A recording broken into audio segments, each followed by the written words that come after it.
संयुक्त मोर्चे के बैनर तले 3 कृषि कानूनों के विरोध में पिछले 1 साल से धरने पर बैठकर सरकार के खिलाफ लड़ाई लड़ रहे सिरसा जिला के किसान नेताओं ने भी अब किसान नेता राकेश टिकैत की ओर से इलाहाबाद हलके में आकर गठड़ी वापस लौटाने वाले बयान से किनारा कर लिया है। जिला के धरनारत किसानों और नेताओं ने साफ तौर पर कहा है कि टिकैत का ये निजी बयान हो सकता है, संयुक्त मोर्चे का नहीं।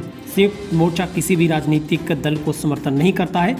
संयुक्त मोर्चा की ओर से ये साफ अंदेशा है कि बीजेपी जजपा का विरोध करना है, इसलिए संयुक्त मोर्चा के आदेश अनुसार हम बीजेपी जजपा का विरोध कर रहे हैं, मगर किसी अन्य राजनीतिक दल का समर्थन नहीं करेंगे। मतदाता अपनी मर्जी से किसी को भी वोट डाल सकते हैं। एक तरफ चंदौनी की तरफ से सबसे पहले कंडेला कांड की याद दिलवाई गई, तो उसके बाद राकेश टिकैत की तरफ से कोई व्यक्ति झोला छोड़ गया, अर्थात गठरी छोड़कर गया है, उसकी गठरी को वापस सवाई करके लौटा रहे हैं। इस बयान के बाद राजनीतिक गलियारों में खूब चर्चाओं का जो बाजार है वो गर्म रहा, लेकिन इसी बीच तमाम सिरसा के संयुक्त मोर्चे के नेताओं की ओर से इस बयान पर किनारा किया गया। तो आखिरकार संयुक्त किसान मोर्चा के दिग्गज नेता बलवीर सिंह राजेवाल की ओर से भी एक वीडियो जारी किया गया है।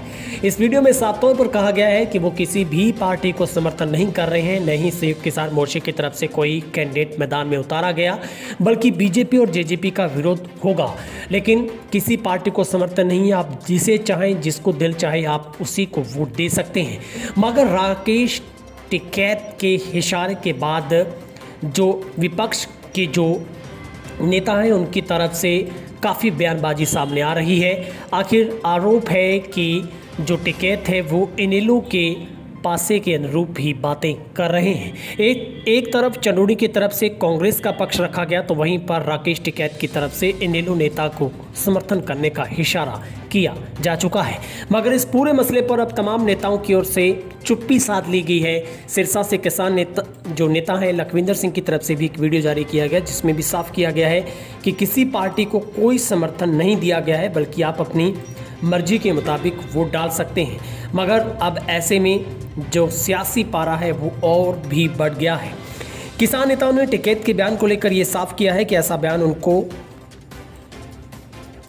कतई नहीं देना चाहिए था। किसान नेता सिकंदर सिंह रोड़ी ने ये कहा है कि इस बयान के बाद किसानों के उनके पास लगातार फोन आ रहे हैं, ऐसा बयान क्यों दिया गया, इसलिए इस बयान का कभी समर्थन नहीं करेंगे। ये टिकैत का खुद का बयान है, संयुक्त मोर्चे का नहीं, उनका बयान आंदोलन के हित में नहीं है। वहीं संयुक्त मोर्चा के सदस्य प्रहलाद सिंह भारूखेड़ा ने साफ किया है कि टिकैत के बयान से सहमत नहीं है, ये उनका निजी बयान है। संयुक्त मोर्चा किसी राजनीतिक दल का समर्थन नहीं करता। इसी प्रकार तीसरे गुट के किसान नेता लखविंदर सिंह औलख ने भी कहा है कि संयुक्त मोर्चे ने बीजेपी जजपा को विरोध करने के लिए कहा है, किसी अन्य दल को समर्थन करने के लिए नहीं कहा है। वहीं किसानों के लिए संघर्ष कर रहे मल्लिका के गुरी ने कहा है कि टिकैत का ये बयान बिल्कुल गलत है। हालांकि दिग्विजय सिंह ने भी तमाम जो सवाल उठाए थे, जजपा के जो महासचिव दिग्विजय हैं उन्होंने बयान देकर कहा था कि इस बयान के बाद संयुक्त किसान मोर्चे के 43 प्रतिनिधियों की वास्तविकता पर ही प्रश्न चिन्ह लग गया है।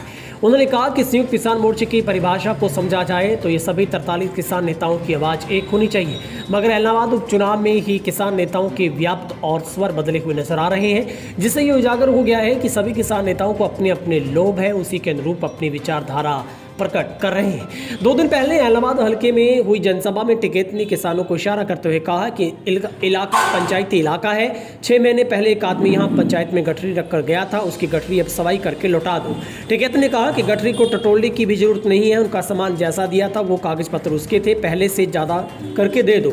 इससे किसान आंदोलन से जुड़े नेताओं और लोगों ने विरोधाभास उत्पन्न हो गया है। लोगों ने टिकैत के बयान पर इससे राजनीति से प्रेरित करार दिया है। अब आपको सुनवाते हैं सिरसा के तमाम जो नेता हैं और संयुक्त किसान मोर्चा के दिग्गज नेता बलवीर सिंह राजेवाल क्या कुछ कह रहे हैं, आपको वो भी सुनवाते हैं। इलाहाबाद के हरियाणा के वोटर्स को निवेदन है कि संयुक्त किसान मोर्चा ने किसी पार्टी को सपोर्ट करने का फैसला नहीं किया। हमने सिर्फ भारतीय जनता पार्टी जेजेपी का विरोध का फैसला किया हुआ है, इसलिए अपना वोट बीजेपी और जेजेपी के उम्मीदवार के बगैर जिसको आप अपना जी चाहे उसको वोट आप कर सकते हैं। आपको अगर कोई गलतफहमी फैला रहा है तो इस बात का ध्यान रखें, बीजेपी और जेजेपी का ही विरोध करना है, बाकी किसी पार्टी के कैंडिडेट को वोट दो, आप खुले हैं। धन्यवाद। देश ਨੂੰ ਬਚਾਉਣਾ ਹੈ, ਇਸ ਲਈ ਜੋ ਕੱਲ ਨੂੰ ਚੋਣ ਹੋਣ ਜਾ ਰਹੀ ਹੈ ਉਸ ਦੇ ਵਿੱਚ ਇੱਕ ਵੋਟਰ ਨੂੰ ਇਲਾਹਾਬਾਦ ਨੂੰ ਅਪੀਲ, ਚਾਹੇ ਕਿਸ ਨੂੰ ਮਰਜ਼ੀ ਵੋਟ ਪਾ ਦਿਓ, ਤੁਸੀਂ ਸੁਤੰਤਰ ਹੋ। लेकिन एक गल का ध्यान रखियो, भुल के भी इस कमल के फुल के उपर निशान ना लगाओ, नहीं तो आने वाली पीढ़ियां भी तुहानू माफ़ नहीं करनगियां। वो तुहानू सवाल करनगियां भी तुसी उस जगह ते वोट पाइए जिन्हां ने तुहाडे 700 से उपर किसानां नू शहीद किया, कतल किया। उन्हां कातलां नू, उन्हां देश के दुश्मनां तो बचियो जो इस देश नू वख-वख धर्मां मजहबां च वंड के बर्बाद करना चाहुंदे है ते पूरे दे पूरे देश नू चंद लोगों के हत्थां दे विच बेच के ते पूरे दे पूरे देश नू बर्बाद करना चाहुंदे है। उन्हां दे खिलाफ वोट करनी है। बीजेपी दे कमल दा फुल सब तो वड्डी भुल, जिसनों मर्जी वोट पाओ लेकिन बीजेपी नू वोट ना पाओ। ये बेनती भारतीय किसान एकता की पूरी टीम वालों, संयुक्त किसान मोर्चे वालों ते हर एक अमन पसंद जो साडा नागरिक है उस वालों। ते दूसरी बेनती, सब ने शांत रहना है। बिल्कुल ये कोई भी दंगा करा सकते हैं, कितना भी वड्डा भड़का के लोगों को दंगा करा सकते हैं। सब ने शांत रहना, इन्हां दीयां चालां च नहीं आउणा। सरकार जो है डरी हुई है, सरकार कुछ भी कर सकती है। इस करके उस गल्लां दा भी ध्यान करते हुए बिल्कुल शांतमई तरीके नाल बीजेपी के खिलाफ वोट पाउणी है, जिसनों मर्जी पाओ, क्योंकि किसान बचेगा तो देश बचेगा। आओ मिलकर देश को बचाएं।